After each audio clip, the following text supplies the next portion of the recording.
સાંભળો જી, સાંભળો, ઉઠો ને, જલ્દીથી ઓફિસ જવું છે ને. જો મોડા ઉઠશો પછી ઓફિસ માટે જલ્દી જલ્દી ભાગશો. કેમ એટલી ઉતાવળ? ઉઠો ને. અરે બહુ થાકી ગયો છું, થોડી વાર સુવા દે ને મને.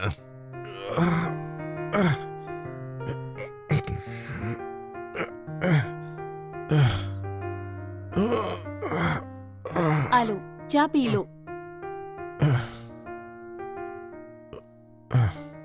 બાથરૂમમાં ટોવેલ મૂકી દીધો છે મેં. જલ્દીથી નાઈને તૈયાર થઈ જાઓ, નાસ્તો તૈયાર હશે. આજે નાસ્તામાં શું બનાવે છે? તમારો મનપસંદ ઢોસો બનાવ્યો છે. ઓ એવું છે, વેરી ગુડ. જલ્દીથી નાહીને આવી જાઓ, ખાઈ લઈએ.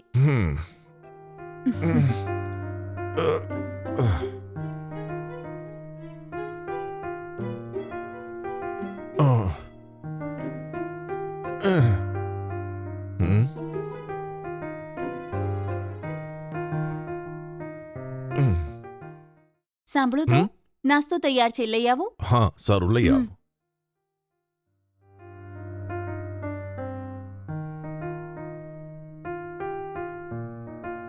આ લઈ લો.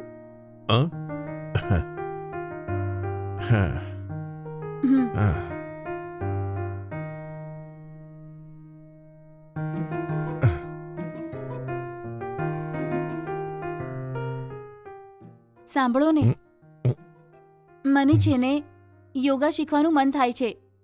શું કીધું? યોગા? હા જી. અચાનક યોગા કેમ?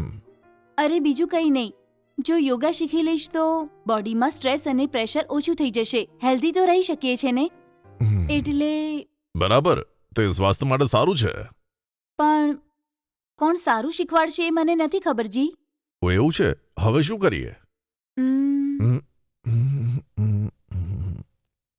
એ હા, મારી ઓળખાણમાં એક સ્વામી છે, તે સરસ શીખવાડે છે યોગા. શું કીધું સ્વામીજી? અરે હા, હું વર્ષોથી તેમને ઓળખું છું. એમની પાસે તો યોગા અને મેડિટેશન બંને શીખીશ. અચ્છા, ઠીક છે જી. તો શું આપણે આજે જઈએ?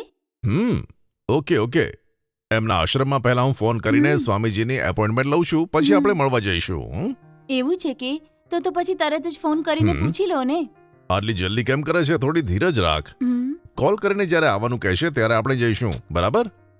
હું ઓફિસ જઉં પછી સ્વામીજી સાથે વાત કરીશ. ઓકે? હા ઓકે છે જી, ખૂબ સરસ.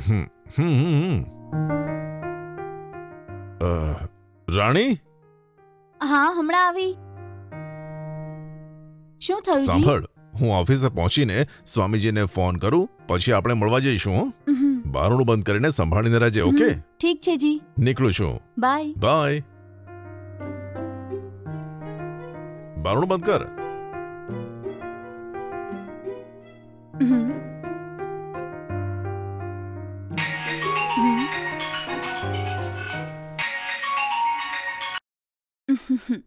હે સોનલ. હાય યાર.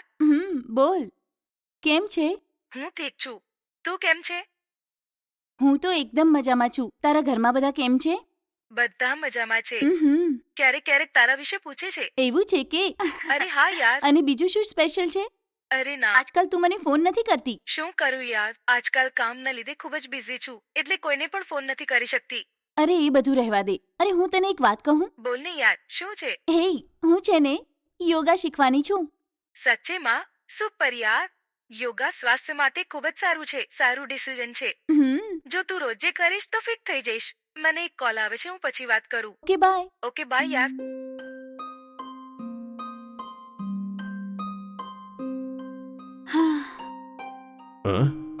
ઓ નો, ફોન કરવાનું ભૂલી ગયો. ઓફ. હેલો.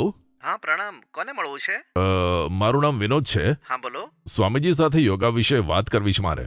જ્યારે તમે એપોઇન્ટમેન્ટ આપશો ત્યારે અમે એ દિવસે આવીને એમની સાથે મુલાકાત કરી લઈશું. તમે તમારો નંબર આપી દો, હું સ્વામીજી જોડે વાત કરીને તમને ઓકે કહું સર. છું. જ્યારે કે ત્યારે આશ્રમમાં આવી જજો. સારું.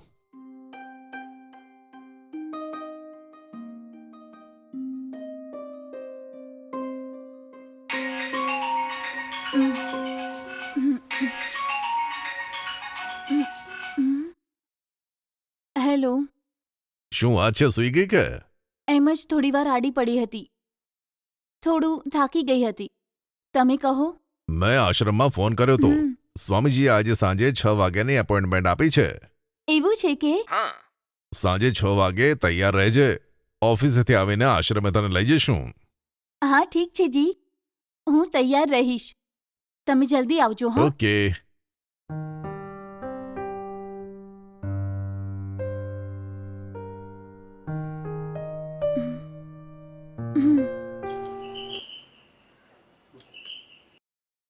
અરે આવી ગયા તમે? અરે લાગે છે તૈયાર થઈ ગઈ. એકદમ તૈયાર છું. તો પછી સ્વામીજીને મળવા જઈએ કે? હા ચલો ને. ચાલ જઈએ.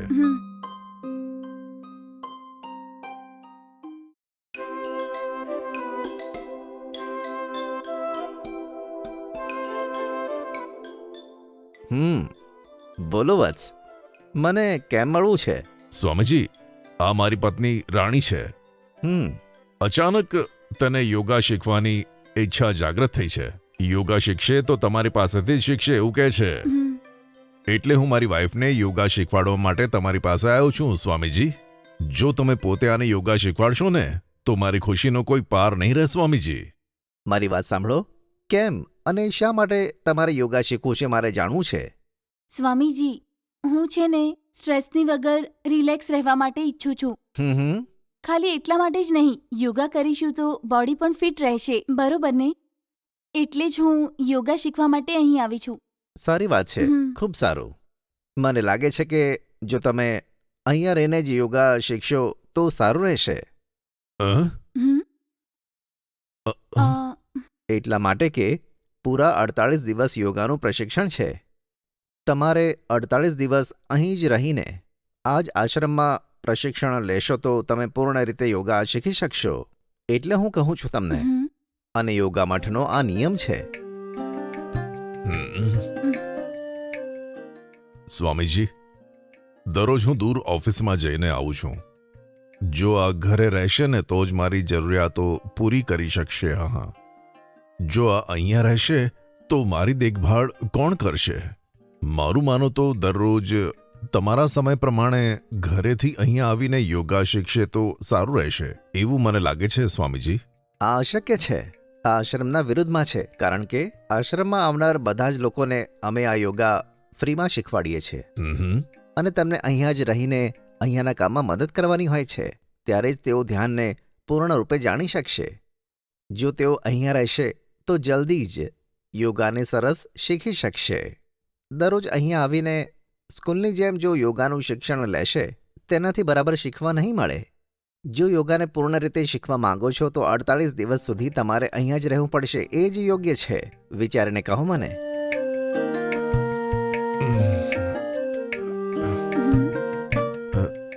શું તમે બંને વિચાર્યું?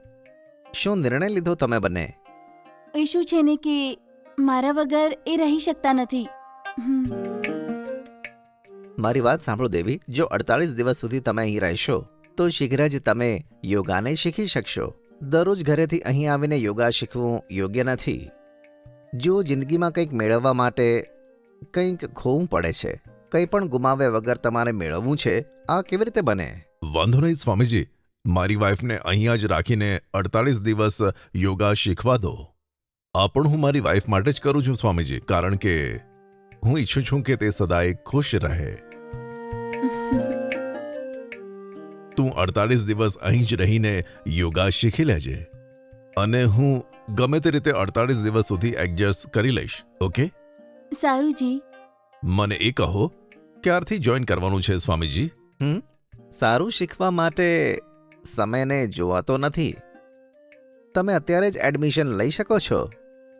સ્વામીજી, જો મારે અહીં રહેવાનું છે તો મારા કપડાં એ બધું લઈને આવવું પડશે ને? એની કંઈ જરૂર નથી. અમારા આશ્રમમાં તમારી આવશ્યકતાની બધી જ વસ્તુઓ મળશે. તો મને આજ્ઞા આપો સ્વામીજી.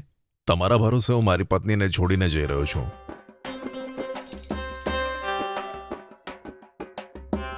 મારી વાત સાંભળો બસ. ચિંતા છોડી દો. તેમને હું સરસ રીતે રાખીશ. ખૂબ ખૂબ ધન્યવાદ સ્વામીજી. તો હું નીકળું છું હવે.